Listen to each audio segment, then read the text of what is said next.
लालटेन के टंकी में बड़ा छेद हो चुका है। मुसलमान निकल रहा है तेज़ी से। अगर लालू जी संभाल सकते हैं तो ये दाहिने शाहीन और बायां सिद्दीकी को बैठाने से अब नहीं मुसलमान रुकेगा। मुसलमान अब हक हिस्सेदारी की बात करेगा, विकल्प की बात करेगा, बदलाव की बात करेगा। अगर लालू जी को समझ में आता है, चूँकि लालू जी का अब कुछ चलता नहीं है, ये बीजेपी वाली आरजेडी है, अब तेजस्वी वाली आरजेडी है, ये अहंकारी लोग हैं। कभी ज़मीन पर एक दिन कभी उतर के आंदोलन नहीं किया।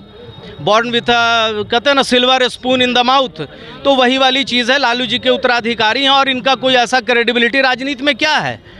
कई किलोमीटर तेजस्वी पैदल चले हैं जनता के लिए, कब जाते हैं। लालटेन के टंकी में बड़ा छेद हो चुका है। मुसलमान निकल रहा है तेज़ी से। अगर लालू जी संभाल सकते हैं तो ये दाहिने शाहीन और बायां सिद्दीकी को बैठाने से अब नहीं मुसलमान रुकेगा। मुसलमान अब हक हिस्सेदारी की बात करेगा, विकल्प की बात करेगा, बदलाव की बात करेगा।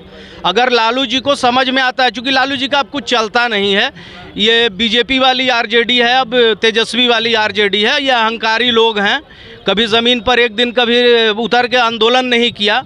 बॉर्न विथ कहते हैं ना silver spoon in the mouth, तो वही वाली चीज़ है। लालू जी के उत्तराधिकारी हैं और इनका कोई ऐसा क्रेडिबिलिटी राजनीति में क्या है। कई किलोमीटर तेजस्वी पैदल चले हैं जनता के लिए, कब जाते हैं।